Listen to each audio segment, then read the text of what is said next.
Kali ini kami menelusuri perjalanan sebuah perniagaan kondok yang semakin berkembang dan mendapat sambutan pelanggan. Nama saya Wan Muhammad Biruni, merupakan pengurus pemasaran untuk Teratak Maju Trading ataupun lebih dikenali Kondok Anak Ramai. Saya berumur 27 tahun, merupakan lepasan daripada Universiti Kuala Lumpur, Malaysian Spanish Institute. Saya pernah bekerja di First Solar Kulim dan juga di Arnold Cycling Cafe untuk hampir 2 tahun. Di sebalik sebuah perniagaan makanan yang kelihatan ringkas, tersembunyi satu perjalanan seorang usahawan yang bermula dari bawah.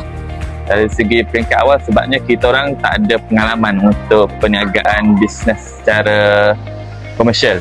So kita orang asalnya just berniaga untuk penduduk sekitar kampung ni saja. Kita orang just cuba-cuba untuk jual, and then untuk kita orang nak kembangkan lagi seperti macam contoh cari ejen jualan ataupun untuk pasarkan ke pasar yang lebih luas, kita orang tak ada ilmu untuk nak expand untuk market tu.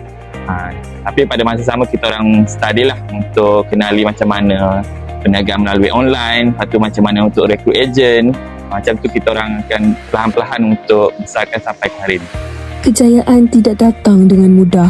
Ia dibina melalui usaha, jatuh bangun dan keberanian untuk terus melangkah. Kisah ini membuktikan bahawa setiap permulaan kecil mampu menjadi sesuatu yang besar. Kami production ni lah, manager sini. So kami hotel kita. So yang tim kita akan buat proses lah. Terus kalau masuk tu, kita akan buat proses mengundi dulu, mengundi tepung. Dan kita akan rehatkan tepung lebih kurang 1 ke 2 jam untuk dough ni naik lah.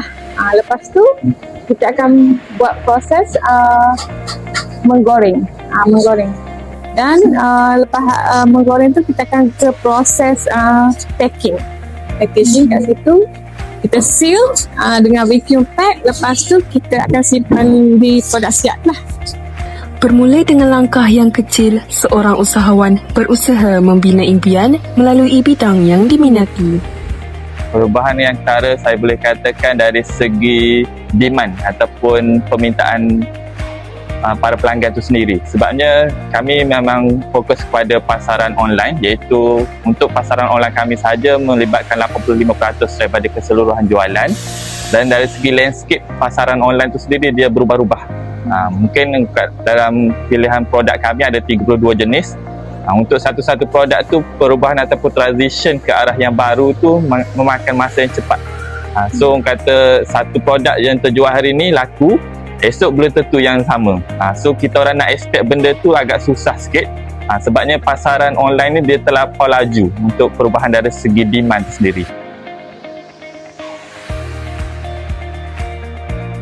Bagi pendapat saya, sebagai seorang usahawan, dia perlu untuk seorang usahawan ni selalu berani lah dalam mengambil risiko. Tapi dari segi pengambilan risiko tu, ianya bergantung pada diri kita juga. Macam mana untuk kita ambil risiko tersebut tu, kita perlu ada strategi sebelum untuk melakukan sesuatu. Macam contoh syarikat saya, memang kita orang sekarang ni ambil 9 orang pekerja.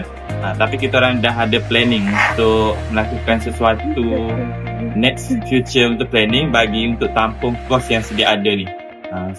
Dari sebuah permulaan yang sederhana, lahirlah sebuah perjalanan yang penuh makna. Perniagaan kondok ini membuktikan bahawa usaha yang berterusan mampu membawa kepada perkembangan yang membanggakan.